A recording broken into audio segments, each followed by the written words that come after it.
अपनी screen share हो रही है आप लोगों के साथ? Yes ma'am. ठीक। अच्छा जी, कल हम लोगों ने पोल्स और ज़ीरोज़ की लोकेशन के बेस पे लो पास और हाई पास फ़िल्टर डिज़ाइन करने सीखे थे।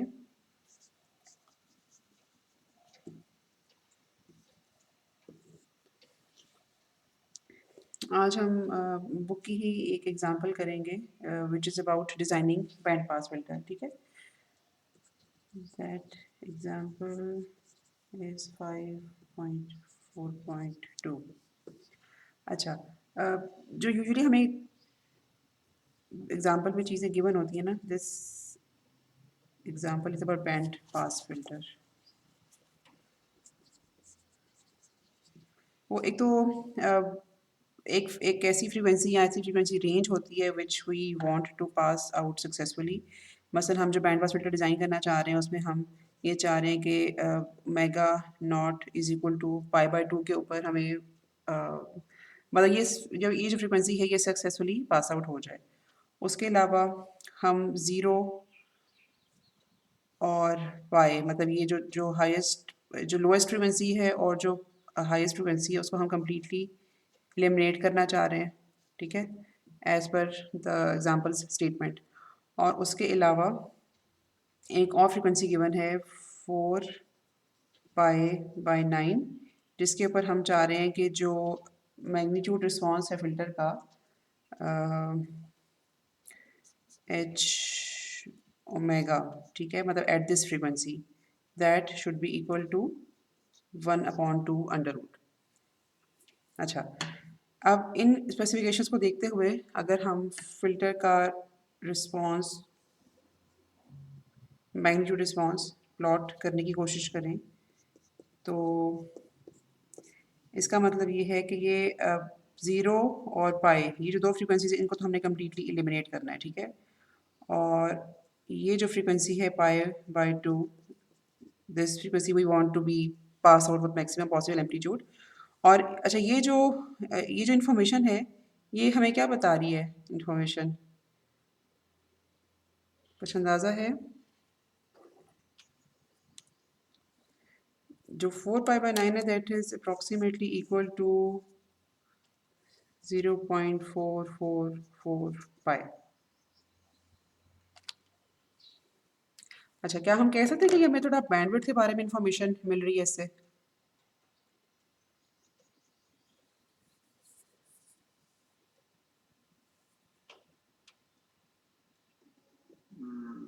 कह सकते कह हैं। सकते हैं क्योंकि ये जो नंबर है ना मतलब दिस इज इक्वल टू 0.707 यानी कि 70% of the maximum amplitude which is 1। तो मतलब यहाँ मतलब हमें कुछ जो 0.7 और 7 कहाँ पे एग्जैक्टली होना चाहिए हमें वो इन्फॉर्मेशन इस स्टेटमेंट से मिलती है, ठीक है, तो मतलब फ़िल्टर की 3 dB बैंडविड्थ कितनी होगी वो इन्फॉर्मेशन हमें यहाँ से मिलती है। अच्छा, ओके, अब हमारे पास मतलब हमें जब बैंड पास फ़िल्टर डिज़ाइन करना होता है ना तो वो मतलब कॉन्जुगेट पेयर्स के साथ होता है। तो हम लोगों ने पोल्स इंट्रोड्यूस करने हैं विद दिस एंगल, ठीक है, लेकिन ज़ाहिर सी बात है इसका जो मैग्नीट्यूड होगा और पोल्स का वो ज़रा 1 के करीब होगा, 1 या 1 से बड़ा नहीं हो सकता। अच्छा, तो हमें सिस्टम में क्या कुछ चाहिए, किस तरह का इसका ट्रांसफर फंक्शन होगा?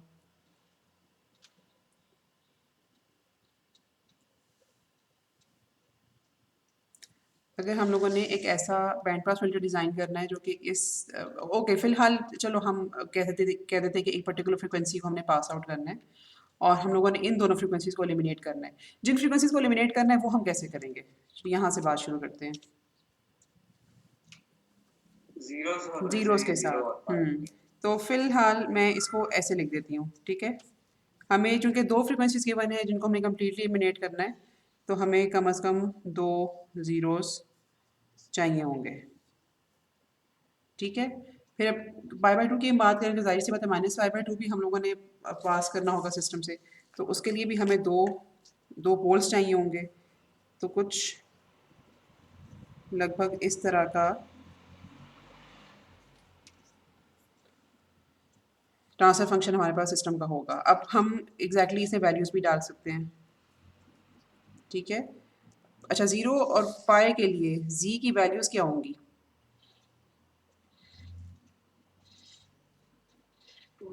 One and minus one.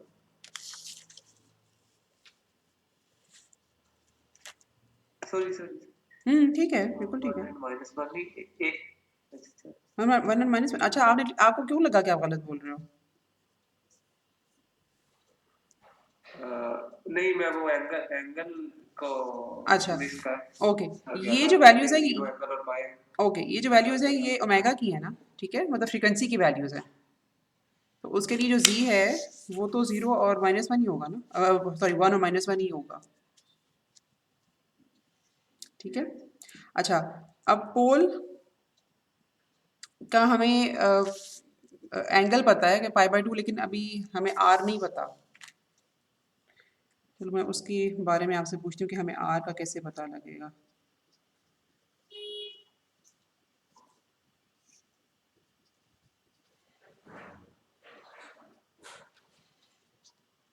अच्छा, डिनोमिनेटर समझ आया कैसे लिखा है?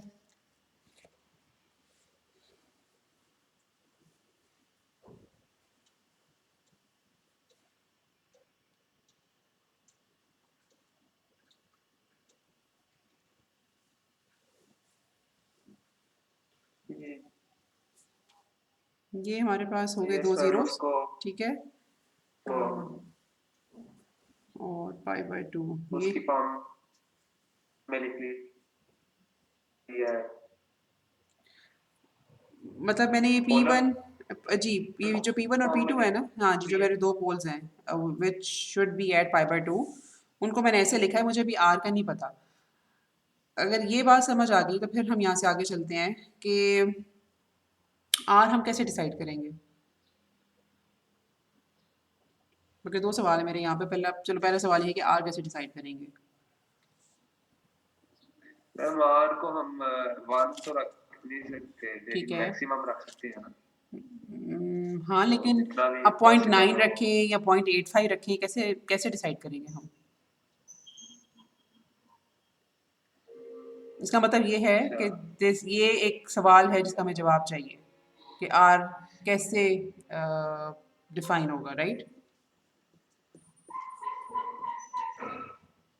एक और सवाल है यहाँ पे मेरा, मतलब इसका इसका मैं आपको जवाब देती हूँ कि हम लोगों ने आर कैसे डिसाइड करना है। एक दूसरा सवाल ये है कि क्या इस ट्रांसफर फंक्शन में कोई चीज़ मिस की है हमने?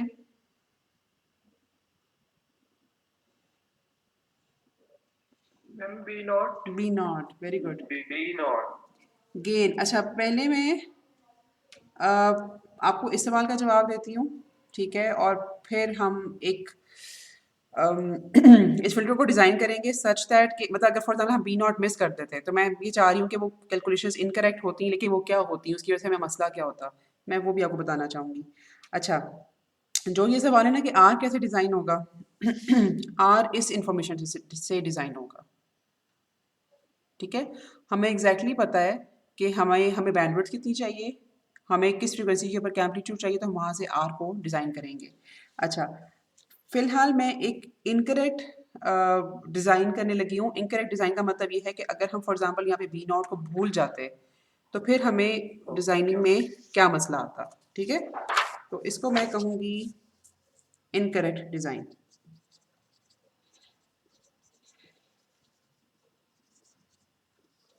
ठीक है, जिसमें बी नॉट नहीं होगा। अच्छा, अब सूरत हाल ये है कि हमारे पास ओके, यहाँ पर पाई बाय टू है, इसको हम ना थोड़ा सा जब अपनी मतलब कैलकुलेशन जैसे प्लग इन करें तो this H of G becomes, इसका जो न्यूमरेटर है वो ये बन जाएगा हमारे पास, ठीक है। और डिनोमिनेटर में जिस वक्त हम इस एक्सप्रेशन को सॉल्व करेंगे, आप इसको ज़रा क्रॉस मल्टीप्लाई करो, मैं इसका फाइनल आंसर लिखती हूँ and then I will wait for your response. मेरे पास इसका आंसर ये आता है अगर मैं इस इक्वेशन को सॉल्व करूँ। सॉल्व मतलब ये कि न्यूमरेटर मेरे पास ये आ जाएगा और डिनोमिनेटर मेरे पास क्रॉस मल्टीप्लिकेशन से ये आ जाएगा। आप प्लीज़ अपने पास वेरीफाई करो इसको।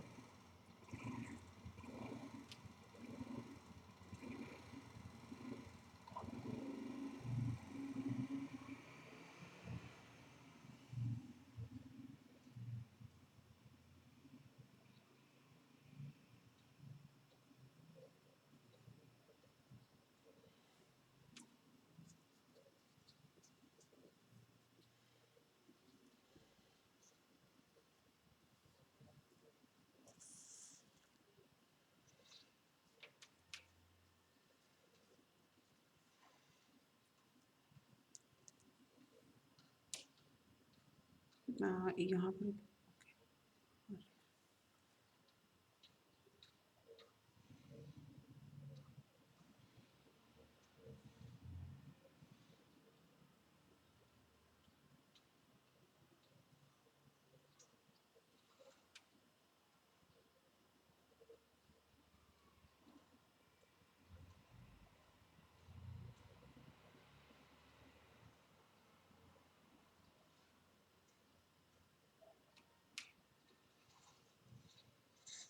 जी कहाँ तक पहुँचे हो?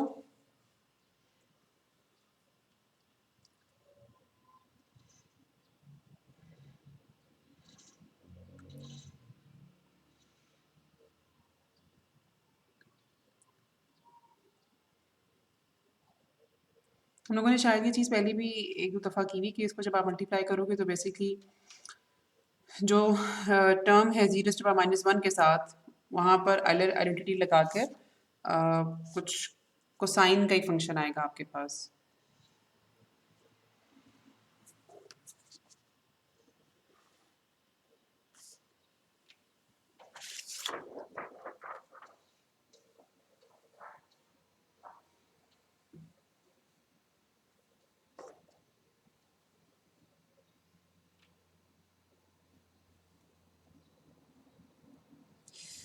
इतना लंबा सवाल नहीं है, आप लोग अभी तक हो जाना चाहिए।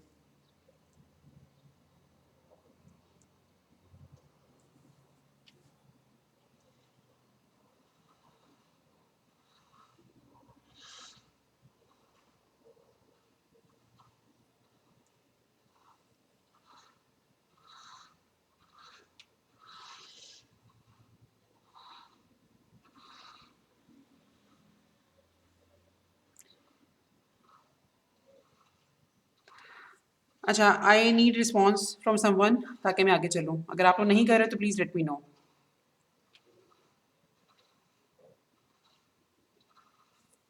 मुझे कम से कम ज़रा ये बता दो कि आप सारे जागे हुए हो।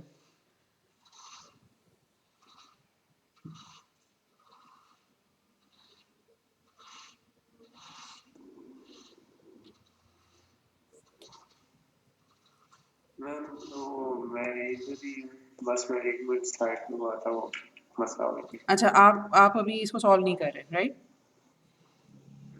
अच्छा, नहीं मेरा वो पेज फट गया तो वो ठीक कर रहा था। ओके। इसलिए मैं अच्छा चलो ठीक है, फिर हम यहाँ से आगे चलते होंगे। मैंने अभी काफ़ी सारा टाइम इस चीज़ पे लगा दिया है। मैम आर के ऊपर भी स्केयर आ रहा है। आर के ऊपर स्क्वायर आ रहा है आपका? ओके, आर के ऊपर स्क्वायर आएगा। जब ये टर्म और ये टर्म ये दो टर्म्स में जब मल्टीप्लाई होंगे तो यस आर के ऊपर स्क्वायर आएगा। यस, थैंक यू सामा। अच्छा, इस ट्रांसफर फंक्शन को देखते हुए हम ये फ्रीक्वेंसी रिस्पॉन्स लिख सकते हैं, ठीक है? और आगे हमारे पास एक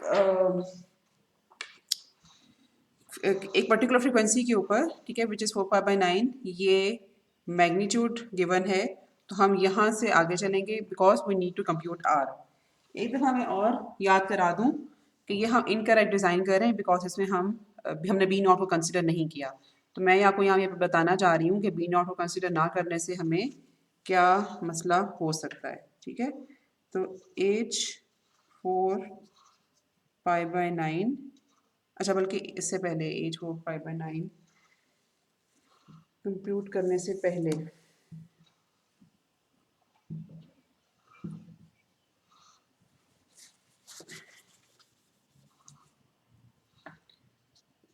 इसका मैग्नीट्यूड हम कैसे लिखेंगे?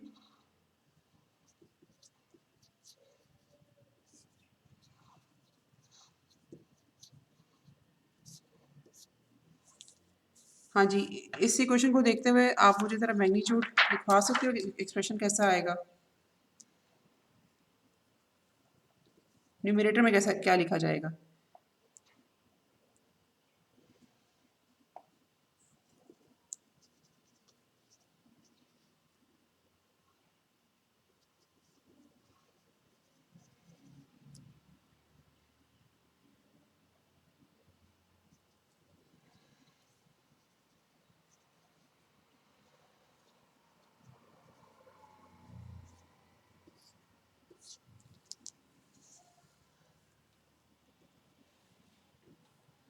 जी उसामा, अगर आप कैलकुलेशंस कर रहे हो साथ साथ तो प्लीज़ आप वेरीफाई करो कि मैंने ठीक लिखा है या गलत। कोई साइन या कोई और टर्म गलत तो नहीं लिखी मैंने।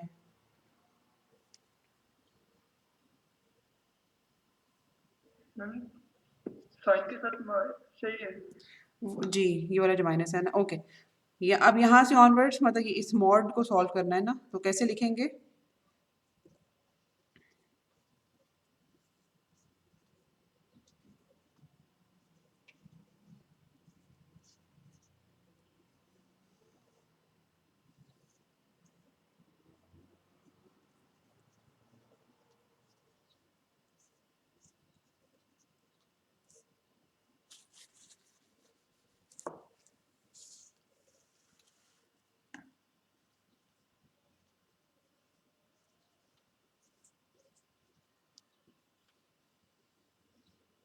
ठीक है, और ये है अवेलेबल इंफॉर्मेशन हमारे पास।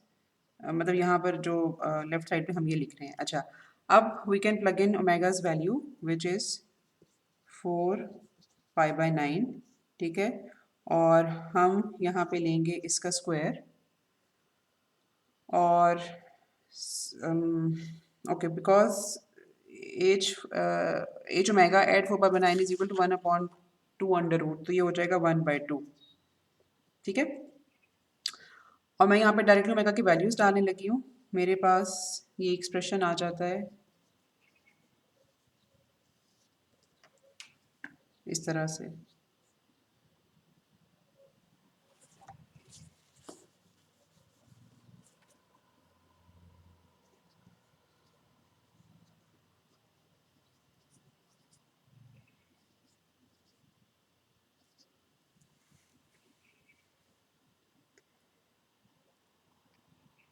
एक्चुअली जो ये वाला एक्सप्रेशन है ना, ये थोड़ा सा आपका हो जाएगा छोटा। मतलब इसको, इस स्क्वायर को जब आप सॉल्व करोगे ना, तो basically R square multiplied by cos square 2 omega, और जब यहाँ पे आप देखोगे तो ये basically r⁴ sine square omega. जब ये सॉल्व होंगे ना, तो यहाँ पर एक जगह आपके पास सिर्फ आर स्क्वायर रह जाएगा, सॉरी r⁴ रह जाएगा, ठीक है। बात समझ आ रही है मैं क्या कह रही हूँ?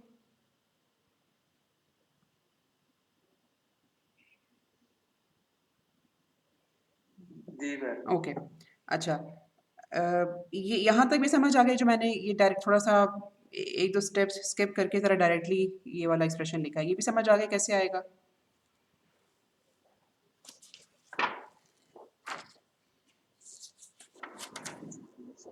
Yes ma'am. ओके, अब इसको हम ज़रा क्रॉस मल्टीप्लाई करें इन टर्म्स को, तो हमारे पास जो एक्सप्रेशन बचता है ना, that is 1 + r⁴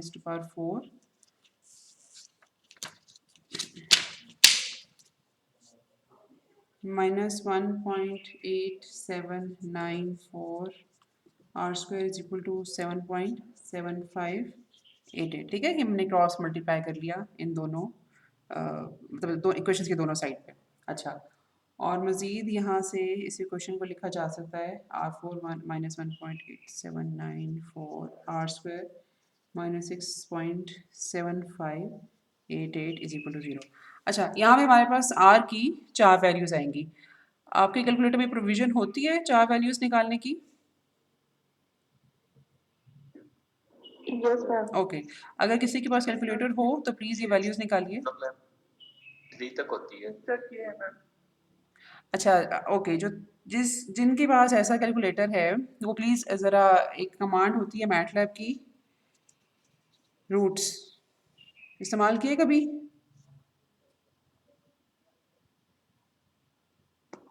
yes ma'am. Okay, इस कमांड से फिर आप जो चारों रूट्स हैं ना वो निकाल सकोगे, अगर आपके पास कैलकुलेटर में ये प्रोविज़न नहीं है तो, ठीक है। ओके, अभी प्लीज़ अगर अपने कैलकुलेटर पर निकालिए। मैं चाह रही हूँ कि आप इस इक्वेशन की रूट्स मुझे निकाल के बताओ।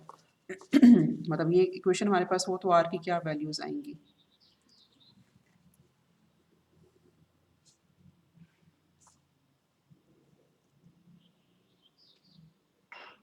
मैम आर कॉमन ले लेते ना। आर तो बेटे कॉमन ही ले सकते ना, क्योंकि जो ये वाली टर्म ही कांस्टेंट टर्म है। तो मतलब ओके, जो मैं रूट्स की बात कर रही थी उसमें बेसिकली जो आपके पास ये जो पोलिनोमियल पूरा बन रहा है वन उनके R3 मिसिंग है, तो इसकी जगह ये आ जाएगा -1.8794 और -6.75। आपके पास ये जो पूरा पोलिनोमियल बन रहा है वो बेसिकली ये वाला बन रहा है, ठीक है, जिसमें ये कांस्टेंट टर्म है, तो कॉमन तो नहीं आप ले सकते।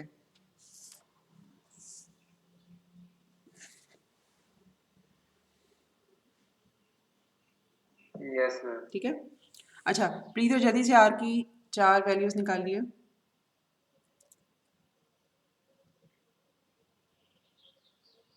मैम आप ही बता दें क्योंकि हमारे कैलकुलेटर में तो नहीं दिखी और मैटलैब तो मैं ओके नहीं, but I was not expecting कि आप मैटलैब इस वक्त चला सको। मुझे किसी ने कहा था कि आपके कैलकुलेटर में ये प्रोविजन होती है, अभी कैलकुलेटर्स पास नहीं है। अच्छा नहीं मैम, मुझे लगा आप 4 टर्म्स की बात कर रही हैं। अच्छा, नहीं नहीं बेटे, मैं बात करी थी 4 रूट्स निकालने की। ओके ठीक है, आपके पास जो है ना 4 रूट्स नहीं 3 तक 3 तक निकल सकते हैं। अच्छा ठीक है, 1.9246 और ±1.3508। अच्छा ये फिल्टर डिज़ाइनिंग में ना जहाँ पे भी आपके पास मतलब किसी भी जगह आपने पोल की प्लेसमेंट करने के लिए आर को फाइंड आउट जब भी करना होगा ना, तो ज़्यादातर आपके पास सवाल इसी तरह का होता है कि वो 4th डिग्री पॉलिनोमियल की इक्वेशन बनती है। ठीक है, मैं एक दफ़ा दोबारा बता दूं कि मैं क्या कह रही हूँ। फिल्टर डिज़ाइनिंग के लिए हम लोगों ने जब भी पोल प्लेसमेंट करनी होगी, ठीक है, और हमें पोल प्लेसमेंट के लिए लेट सपोज के एंगल पता है उसका, लेकिन हमें आर फाइंड आउट करना है यानी कि मैग्नीट्यूड, तो यूजुअली 4th डिग्री पॉलिनोमियल की क्वेश्चन बनती है। अच्छा, इसको आप जब भी आप सॉल्व करोगे तो आपके पास जाहिर सी बात है 4 वैल्यूज़ आएंगी, इसमें से 2 वैल्यूज़ हमेशा कॉन्जुगेट पेयर होगा, तो उसको तो हम कम्प्लीटली एलिमिनेट कर सकते हैं ना। क्यों, वाई? इसको हम स्ट्रेट अवे क्यों निगेट कर देंगे या ये कह देंगे कि पॉसिबल नहीं है? क्योंकि वो हमारे एंगल पे नहीं होगा इसलिए। नहीं, this is not the answer. Imaginary होती हैं, क्या होते हैं? इमेजिनरी हमने और इमेजिनरी वैल्यूज होती हैं, कॉम्प्लेक्स। बिल्कुल, देखो आर इज द मैग्नीट्यूड, तो इमेजिनरी वैल्यू तो नहीं हो सकती ना आर। ठीक है, समझ आई बात की? हाँ ठीक है, इमेजिनरी वैल्यूज की वजह से हम स्ट्रेट अवे इसको कर देंगे कि ये पॉसिबल ही नहीं है कि आर की वाली वैल्यू हो। अच्छा, बाकी हम आ जाते हैं इस तरफ, इसमें से भी एक वैल्यू पॉजिटिव आएगी, एक नेगेटिव आएगी। नेगेटिव वैल्यू को भी हम एलिमिनेट कर देंगे क्योंकि आर के नॉट बी नेगेटिव। जिस जिस तरह से आर के नॉट बी इमेजिनरी, उसी तरह से आर के not be negative, R can always be positive. अच्छा, इसका मतलब यह है कि जो चारों वैल्यूज़ हैं ना उसमें आपके पास बड़ी क्लियर जस्टिफिकेशन होती है कि आपने आर की पॉजिटिव वैल्यू को चूज़ क्यों करना है, यानी कि 4 वैल्यूज़ में से एक ही सिर्फ ठीक होती है। अब इसकी अगर हम पॉजिटिव वैल्यू को देखें तो उसके साथ क्या मसला है?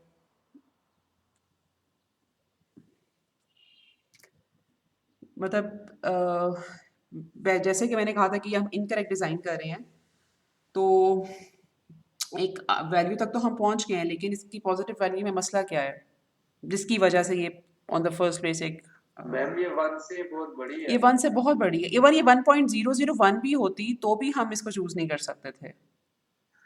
ठीक है, ये 1 से बड़ी वैल्यू है जिसकी वजह से सिस्टम हमारा अनस्टेबल हो जाएगा।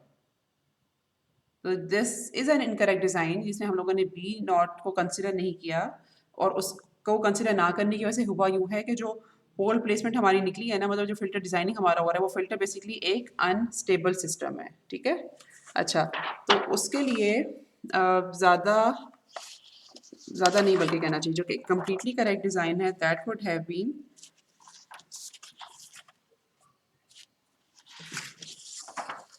This one. ठीक है, अब मैं ज़रा यहाँ से आगे आपको थोड़ा सा बता दूं कि हम यहाँ से ऑनवर्ड्स क्या करते या हम क्या करना चाहिए था। हमें एक तो बी नॉट कंसिडर करना चाहिए था, उसकी हम लोगों ने वजह बड़ी डिटेल से देखी कि क्या उसकी वजह है। उसके बाद हमें ये करना चाहिए था कि जिस फ्रीक्वेंसी को हमने पास करना है उसके ऊपर हमें गेन की वैल्यू 1 चाहिए। ठीक है, मतलब ओवरऑल जो ट्रांसफर फंक्शन है that should be equal, its magnitude should be equal to 1 at π/2, तो हमें कुछ ऐसे करना चाहिए था। एक तो मैं इसका ज़रा एक्सप्रेशन पहले लिख लूँ।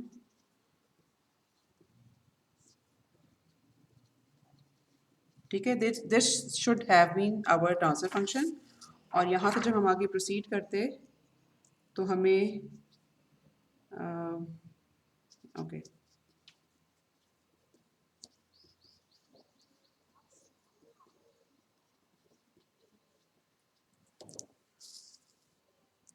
हमारे पास एक ट्रांसफर फंक्शन कहीं पर शॉर्ट फॉर्म में आया भी था।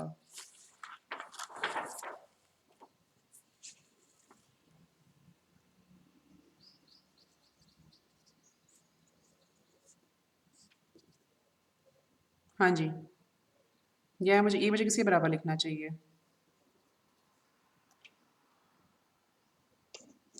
cos 2 पाई प्लस sin 2 पाई। एक मिनट, इसको मुझे यहाँ पे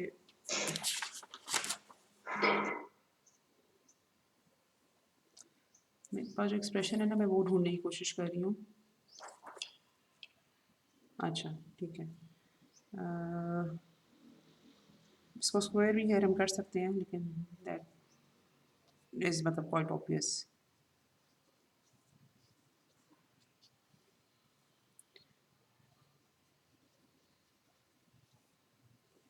आई एम सॉरी, मेरे पास जगह थोड़ी कम है, मैं इसको इरेज करने लगी हूँ। मैं इसको फिर से लिखना चाहूँगी ताकि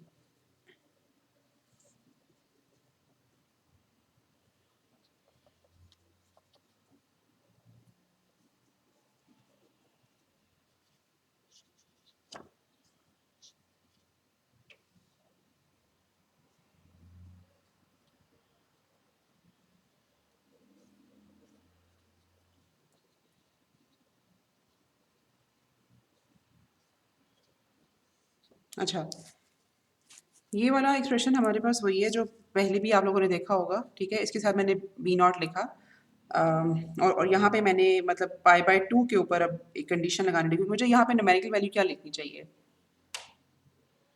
1। ओके, और ये चीज़ समझ आ गई है ना? ये तो पुराने जैसी है, राइट? मैम जी, बी के ऊपर भी स्क्वायर b के ऊपर भी होना स्क्वायर चाहिए आएगा। क्योंकि हम दो बिल्कुल ठीक है, आएगा, स्क्वायर आना चाहिए।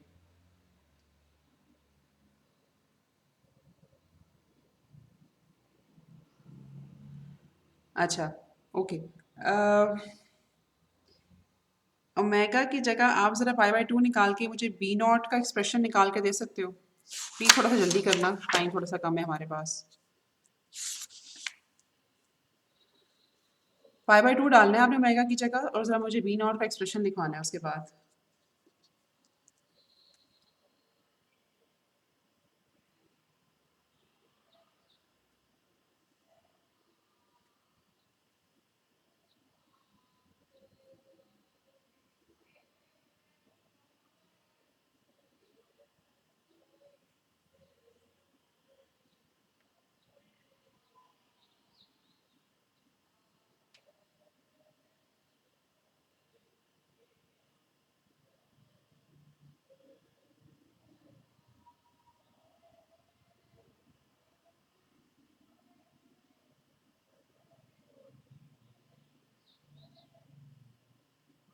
मैम 1 प्लस R4 1 + R4 नहीं, मेरे पास ये नहीं आ रहा।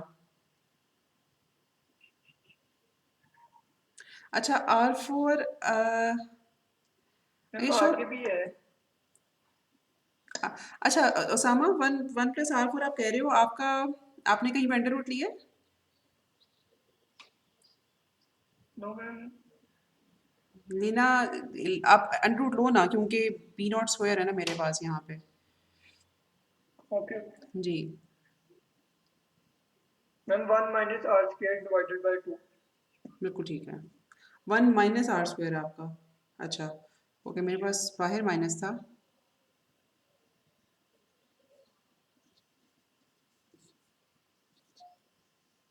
ये आ रहा है आपके पास?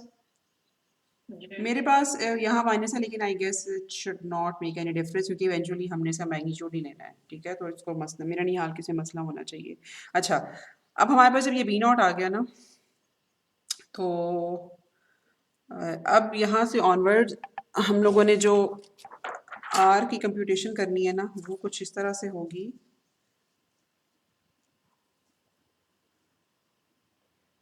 कि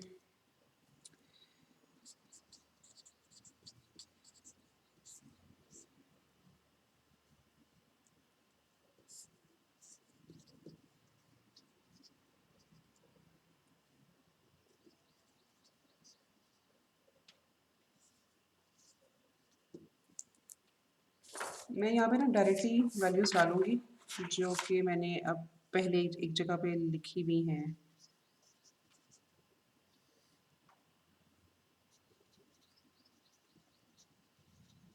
ठीक है, ये एक्सप्रेशन तो देखा हुआ है ना आपने, ये मैंने पहले भी लिखा था, रिमेम्बर? यस ठीक है, ओके। तो अब थोड़ी सी मतलब मॉडिफिकेशन आ गई, ये वाली जो टर्म है ना, ये इसमें एक्स्ट्रा आ गई। ओके, अब जब आप कैलकुलेशंस करोगे ना, तो ओके, ये मैं थोड़ा सा आपके ऊपर छोड़ रही हूँ। वैसे तो यहाँ पर मेरा हाल है, जो आपकी बुक में है ना, वो बी नॉट की वैल्यू इसके बाद 0.15 कैलकुलेटेड है। मेरे पास आर की इस वक्त वैल्यू नहीं है, आर स्क्वायर है मेरे पास, that perhaps comes out to be 0.7, लेकिन आप ज़रा इस एक्सप्रेशन को देखते हुए अब आर को कैलकुलेट करना, ठीक है?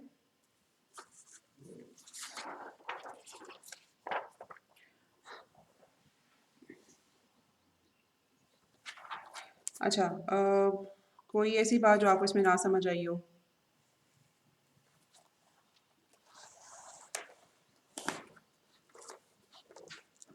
मैम इसमें फिर से 4th डिग्री पॉलिनोमियल है ना, तो हाँ जी, ये तो ये हमें नहीं आती वैल्यू पुट करने से। तो क्या करेंगे हम? गलत ही करना है। फोर्थ डिग्री तो अगर पॉलिनोमियल। आर स्क्वायर की जगह मैं 0.7 पुट करूँ तो बी नॉट की वैल्यू 0.15 ही आ रही है। अच्छा, ओके। लेकिन मैं यही आपसे कह रही हूँ ना कि मैंने असल में बुक में ये था और ये वाली कैलकुलेशन मैंने की थी, लेकिन मुझे आर की वैल्यू नहीं पता, वो आपको खुद देखना पड़ेगा। मतलब आप ये फोर्थ डिग्री पॉलिनोमियल है ना, इसको जब आप सॉल्व करोगे तो आपके पास बेसिकली 0.83 अच्छा, ओके, आपके पास ना इसी तरह से चार वैल्यूज आएंगी, दो पॉजिटिव नेगेटिव और दो कॉम्प्लेक्स वैल्यूज आएंगे। तो आपको कॉम्प्लेक्स वैल्यूज क्यों हमने नहीं लेनी, उसकी भी वजह पता है, नेगेटिव वैल्यू क्यों नहीं लेनी, उसकी भी वजह पता है, ठीक है? लेकिन हमेशा इसी पैटर्न के ऊपर चार वैल्यूज आती हैं। अच्छा, अब हम थोड़े से ना फिल्टर देखेंगे मज़ीद यहाँ से आगे चलते हुए, जो कि पोल ज़ीरोस की प्लेसमेंट के हिसाब से होंगे। पहला फिल्टर है डिजिटल रेजोनेटर, ठीक है?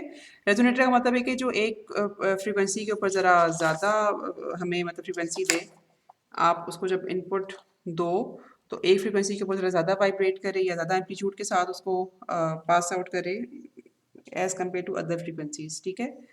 तो इस तरह का फ़िल्टर यूजुअली हम डिज़ाइन करते हैं पोल्स के साथ, जिस फ्रीक्वेंसी के ऊपर हम ये जिस तरह का बैंड पास फ़िल्टर हम लोगों ने पढ़ा है ना, थोड़ा सी इसकी डिज़ाइनिंग उसी तरह से है। जिस फ्रीक्वेंसी के ऊपर हम ज़्यादा एम्पलीट्यूड वाली आउटपुट चाहते हैं, हम उस फ्रीक्वेंसी के ऊपर एक पोल रख देते हैं, ठीक है? अब पोल को किस मैग्नीट्यूड पे रखना है, आर क्या उसका होना चाहिए, वो ऑफ कोर्स डिपेंड करता है हमारी मज़ीद रिक्वायरमेंट्स के ऊपर। Preferably we want it to be closer to 1, but exactly कितना होना चाहिए वो उसको उसकी भी कंडीशंस हम देखते हैं। तो इसलिए हमारे पास जो दो पोल्स होंगे, P1 is placed at R e raised to power j omega naught and P2 is placed at R e raised to power minus j omega naught, ठीक है? इसका अगर मैं पोल ज़ीरो प्लॉट देखूं तो what ever omega naught is, मतलब इस तरह की पोल प्लेसमेंट होगी, ये आर होता है, ये ओमेगा नॉट होता है, ठीक है? और अगर मैं इसका रिस्पॉन्स देखूं, मैग्नीट्यूड रिस्पॉन्स इस तरह के फ़िल्टर का, तो वो कुछ इस तरह से होगा, ठीक है? ये जो फ्रीक्वेंसी जिसके ऊपर वो रेजोनेट कर रहा है या हाईएस्ट पॉसिबल एम्पलीट्यूड के साथ उसको पास आउट कर रहा है, दैट इज़ ओमेगा नॉट। अच्छा, और इसकी जो सिंपली बहुत मतलब इसकी सिंप्लीफाइड फॉर्म है ये वाली। तो इस तरह की फॉर्म के साथ जो इसका ट्रांसफर फंक्शन है वो लिखा जाता है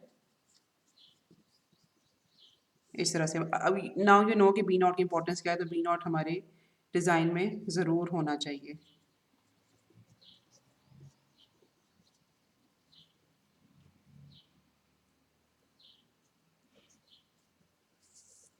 और P1 और P2 की जब आप वैल्यूज प्लग इन करेंगे तो यू विल गेट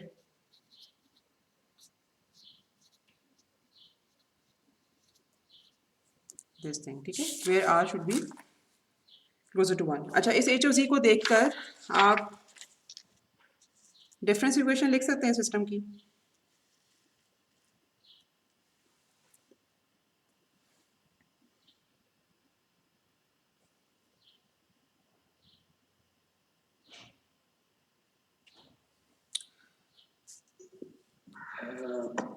मैंने याद नहीं रहा याद नहीं था, ओके। शायद। चलो मैं यहाँ पे लिख देती हूँ, फिर आगे मैं अज्यूम करूँगी कि आप लिख सकोगे। अच्छा, ये जो ट्रांसफर फंक्शन है ना, उसको इस तरह से हम लिख सकते हैं। तो क्रॉस मल्टीप्लिकेशन होगी, और अगर मैं डायरेक्टली डिफरेंस इक्वेशन की टर्म्स में लिखूँ तो that should B yn equals to 2r cos omega naught multiplied by y of n minus 1 minus r square y of n minus 2 plus b naught x of n, ठीक है, लिख सकते हैं इस इक्वेशन को देखकर। Okay ma'am. अच्छा, और इसमें सिर्फ हमने z इनवर्स और z रेज बाय -2 को उसमें n की फॉर्म में लिखा है। शिफ्टेड फॉर्म्स में लिखा है जी। और जो चीज़ हाँ यहाँ पे आप लोगों ने करनी है वो ये है कि एच ऑफ एन कंप्यूट करना होगा आपने, कि ट्रांसफर फंक्शन अगर ये हो तो डिफरेंस इक्वेशन ये हो तो एच ऑफ एन हम कैसे कंप्यूट करेंगे। अच्छा, और एक और चीज़ इसमें जो रहती है वो ये है कि बी नॉट हम कैसे डिटर्मिन करेंगे। बी नॉट डिटर्मिन करने के लिए जिस फ्रीक्वेंसी के ऊपर रेजोनेटर डिज़ाइन किया हुआ है, यानी कि ओमेगा नॉट, उस फ्रीक्वेंसी के ऊपर H omega not should be equal to 1, यानी कि जो कंडीशन है हमारे पास वो ये है, ठीक है। तो बी नॉट को ज़रा देख लेते हैं कि बी नॉट क्या आएगा।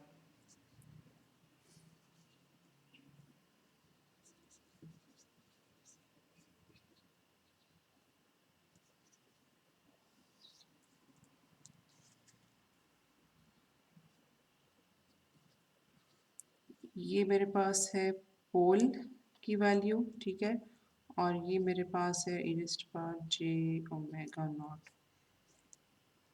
पहले मैं लिख लूँ और फिर मैं आपसे पूछती हूँ कि क्या आपको समझ आएगा ये मैंने कैसे लिखा है। जी, ये मैंने एक्सप्रेशन लिखा है, यहाँ एक इक्वेशन लिखी है, ये समझ आती है कैसे लिखी है।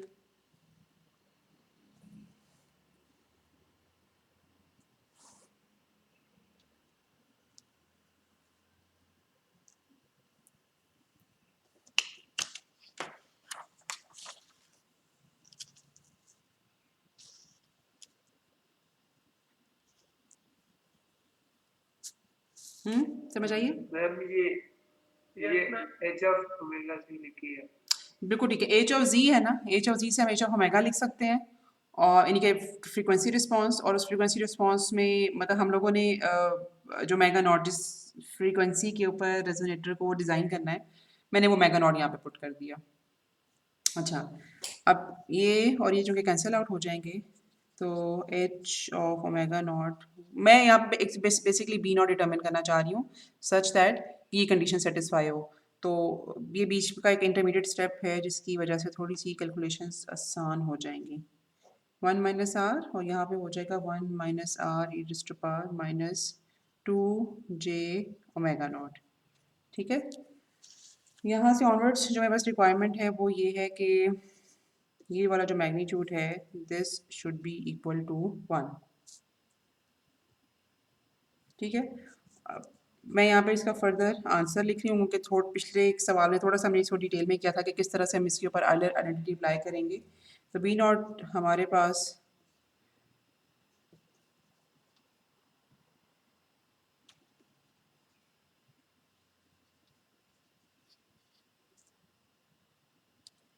इसके बराबर आता है।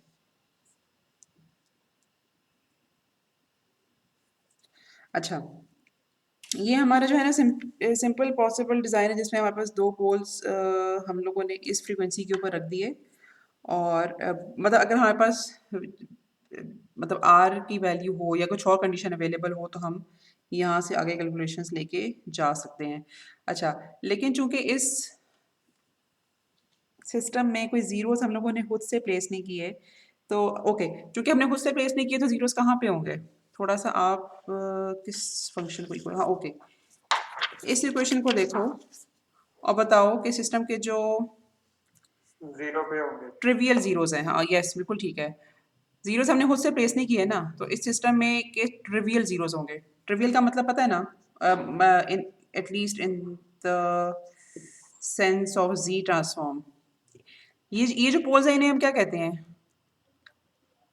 फिनिट पोल्स, ठीक है, जो कि सिस्टम का हिस्सा होते हैं। फिनिट पोल्स, फिनिट ज़ीरोस, जो इन्फिनिटी या ज़ीरो के ऊपर कंप्यूटेशन से आते हैं उन्हें क्या कहते हैं? Trivial zeros and trivial poles. Okay, तो अगर हम सिस्टम को देखें तो इसके 2 पोल्स हैं, 2 ज़ीरोस हैं बेसिकली जो कि ज़ीरो के ऊपर हैं और हम लोगों ने ये चीज़ 1-2 लेक्चर्स पहले देखी थी कि अगर हमारे पास ज़ीरो के ऊपर z=0 के ऊपर ज़ीरोस प्लेस होंगे तो वो फ्रीक्वेंसी रिस्पॉन्स के ऊपर कोई फ़र्क नहीं डालेंगे,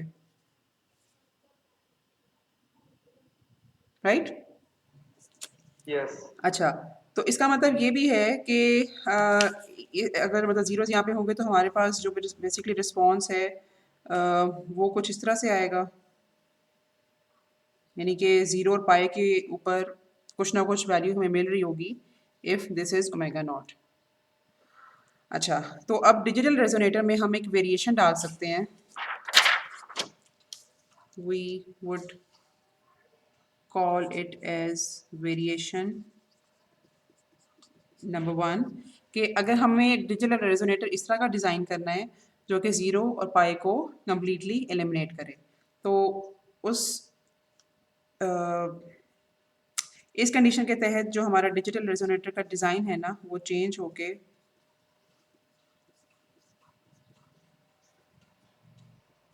इस तरह से हो जाएगा। डिनोमिनेटर जो है ना ये वो यही रहेगा।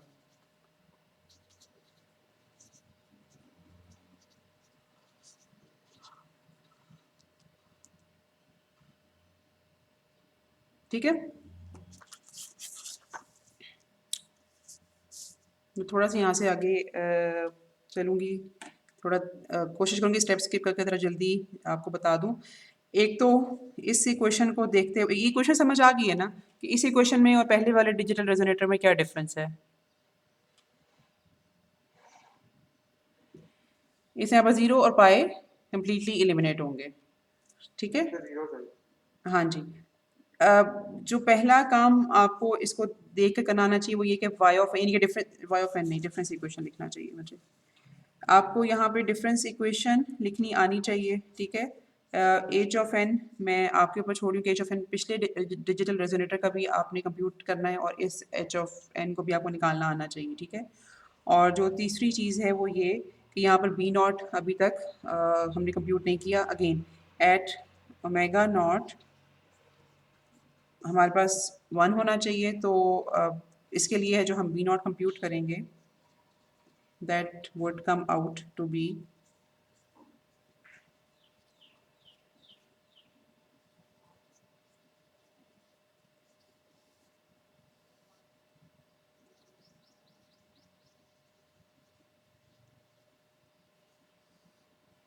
this thing,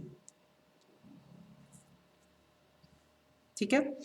अच्छा, अब इस बी नॉट में भी एक मसला है और जो पहले ओके हाँ, जो पहले बी नॉट हमने निकाला था ना उसमें भी एक प्रॉब्लम थी कि ये जो दोनों बी नॉट्स हैं ना ये बेसिकली आपको डिपेंड करते हैं ओमेगा नॉट के ऊपर। हम लोगों ने जब भी डिजिटल रेजोनेटर डिज़ाइन करना होगा किसी हार्श फ्रिक्वेंसी के ऊपर तो हमें स्पेसिफिकली जो एक सिस्टम कोफिशिएंट है मतलब या उसका जो गेन है वो भी रीडिज़ाइन करना पड़ेगा डिपेंडिंग अपॉन ओमेगा नॉट, ठीक है? यानी कि जिस वक्त अभी हमने डिजिटल रेजोनेटर को चेंज करना है उसका गेन हमें डिज़ाइन करके चेंज करना पड़ेगा, ठीक है? If we want gain to be independent of क्या कहना चाहिए, सिस्टम्स फ्रीक्वेंसी जिसके ऊपर डिजिटल रेजोनेटर डिज़ाइन हम करते हैं, तो कुछ गेन की इक्वेशन को इंडिपेंडेंट होना पड़ेगा ओमेगा नॉट से, ठीक है। Okay, let me tell once again कि अब हम यहाँ पे करने क्या लगे हैं। हमारा जो फाइनल डिजिटल रेजोनेटर का डिज़ाइन था जिसमें हम लोगों ने बी नॉट ये फाइंड किया था, ठीक है, उसमें प्रॉब्लम ये थी कि ज़ीरो और पाई कम्प्लीटली एलिमिनेट नहीं हो रहे थे, तो हम लोगों ने क्या किया कि एक वेरिएशन की सच दैट कि दो ज़ीरोस इंट्रोड्यूस किए, omega is equal to zero और omega is equal to pi के ऊपर, ठीक है। इससे हमारा डिज़ाइन परफेक्टली कुछ इस किस्म का हो गया। और हम लोगों ने इसी डिज़ाइन को देखते हुए जब बी नॉट निकाला तो उसमें एक छोटी सी प्रॉब्लम ये है, जो कि है पहले वाले रेजोनेटर में भी थी, कि जो गेन की वैल्यू है that depends upon omega naught, यानी कि जिस फ्रीक्वेंसी के ऊपर हमें हाईएस्ट एम्पलीट्यूड चाहिए, मैग्नीट्यूड चाहिए। अच्छा, तो एक अगर ये बात हमारे लिए प्रॉब्लमेटिक है इन द सेंस कि हमें हर दफ़ा एक नया गेन डिज़ाइन करना पड़ता है अगर हमें ओमेगा नॉट चेंज करना पड़े, तो एक और वेरिएशन पॉसिबल है डिजिटल रेजोनेटर में,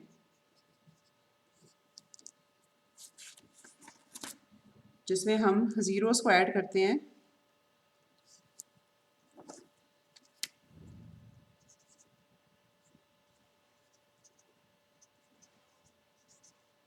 एट दिस लोकेशन,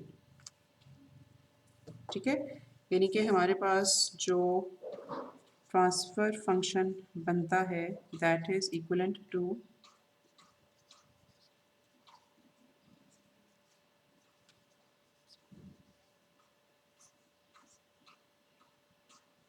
और डिनोमिनेटर नीचे हमारे पास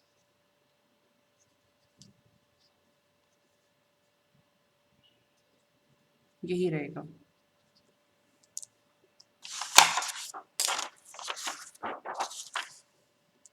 अच्छा, अगेन वाई ऑफ एन को आपने लिखना है, मैं सिर्फ यहाँ पे थोड़ा सिंप्लीफाई इसको हम और कर सकते हैं, ठीक है।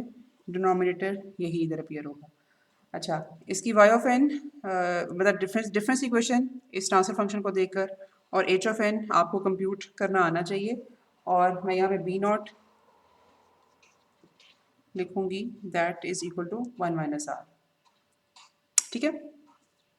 अच्छा, अब ये जो गेन की वैल्यू है ना, now this has become independent of omega naught जिसके ऊपर हम सिस्टम डिज़ाइन कर रहे हैं, तो ये अब मतलब गेन की जो इक्वेशन है वो सिंप्लीफाई हो जाती है, और ओमेगा नॉट को चेंज करने से हमें सिस्टम को ऑल टुगेदर चेंज नहीं करना पड़ता, इसके कोएफिशिएंट्स जो हैं वो चेंज नहीं करने पड़ते। इसका जो रिस्पॉन्स होगा that would not completely eliminate 0 and pi, but it would be somewhat closer to 0 because अभी हमारे पास दो ज़ीरोस इंट्रोड्यूस्ड हैं एट, फॉर एग्जांपल इसकी जो लोकेशन है वो है अंडर रूट आर, ठीक है। तो ये थोड़े बहुत ज़ीरो के करीब होंगे लेकिन कम्प्लीटली एलिमिनेट ऑफ कोर्स नहीं करेंगे। तो ये तीन तरह की वेरिएशंस हैं डिजिटल रेजोनेटर की, हर किसी के अपने फ़ायदे हैं। मसलन अगर आप बिल्कुल पहले वाले डिजिटल रेजोनेटर को देखो तो वो बड़ा सिंप्लीफाइड डिज़ाइन है जिसमें ज़ीरोज़ नहीं है, सिर्फ दो पोल्स हैं, ठीक है। दूसरे वाले में अगर आप देखो तो उसमें ज़ीरो और पाई कम्प्लीटली एलिमिनेट हो रहे हैं। तीसरे वाले को देखो तो उसमें हम लोगों ने सिस्टम डिज़ाइन इटसेल्फ थोड़ा आसान कर दिया क्योंकि गेन जो है वो थोड़ा ईजीली डिज़ाइन हो सकता है, ठीक है। अच्छा, और कुछ चीज़ें या कुछ कैलकुलेशंस मैंने इसमें आपके ऊपर छोड़ी हैं, तो वो आपको ज़रूर उनको सॉल्व करना, क्योंकि वो फिर जो चीज़ें मैं कहूँगी ना आप लोगों को सॉल्व करने के लिए, वो थोड़ी सी एग्ज़ाम पॉइंट ऑफ व्यू से थोड़ी सी इम्पॉर्टेंट हो जाती हैं, ठीक है। अच्छा, कल का जो इंशाल्लाह लेक्चर है ना उसमें हम नॉच फिल्टर या कुछ और फिल्टर्स हम लोगों ने देखने हैं। मुझे बताओ कि इज़ इट पॉसिबल कि कल का लेक्चर हम इंस्टेड ऑफ 8:30 8:20 पे शुरू कर लें, क्योंकि आप ज़्यादा लोग तो इंटरेक्टिव सेशन लेते नहीं हो। कल शायद 13 बच्चे थे, तो वो उनमें से जितने भी अभी मौजूद हैं, आप प्लीज़ ज़रा मुझे फीडबैक दो, इज़ इट पॉसिबल कि कल का लेक्चर हम 8:20 पे कर लें? ठीक है मैम, कर लें। Thank you Asad. तो मैं असद की बात को अज्यूम करूँ कि ये सब सारे लोग मैनेज कर सकेंगे? एक का जवाब मुझे और मिल जाए प्लीज़। मैं पूछ लें बाकियों से। हाँ, मैं पूछ रही हूँ, कोई जवाब नहीं दे रहा अनफॉर्चुनेटली। जी। मैम वो फिर जल्दी खत्म हो जाएगा? नहीं बेटे, ख़त्म इसी टाइम पे होगा। मैं ज़रा 10 मिनट एक्स्ट्रा लेना चाह रही हूँ। एक तो कल थोड़ा-सा टाइम वेस्ट हो गया था और दूसरा फिर एक का टॉपिक है जो मैं चाहूँगी कि ख़त्म हो जाए, तो ख़त्म इसी टाइम पे होगा। आपकी क्लास तो थोड़ी-सी लंबी हो जाएगी। मैम अभी काफ़ी बच्चे नहीं हैं तो सीआर आपको बता देंगे। नहीं, जो काफ़ी मैं बच्चे अभी नहीं है ना, वो बेटे काफ़ी बच्चे कल भी नहीं होंगे। लेते तो आप 10 बच्चे क्लास हो। तो सीआर पे हम एक्स्ट्रा बर्डन नहीं डालते ना, मतलब जितने लोग अभी मौजूद हैं, मुझे कल भी उम्मीद है कि इतने ही होंगे। ठीक ठीक है?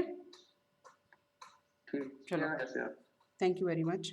चलो मेरी तरफ से अल्लाह हाफ़िज़। अगर लेकिन हाँ, बस 1-2 मिनट है, अगर किसी ने कोई सवाल पूछना है तो आप पूछ सकते हो।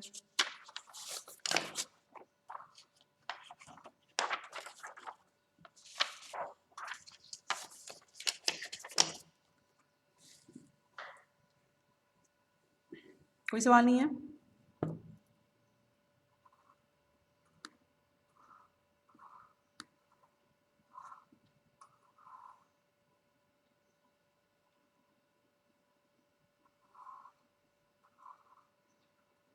चलिए, थैंक यू वेरी मच और अल्लाह हाफ़िज़।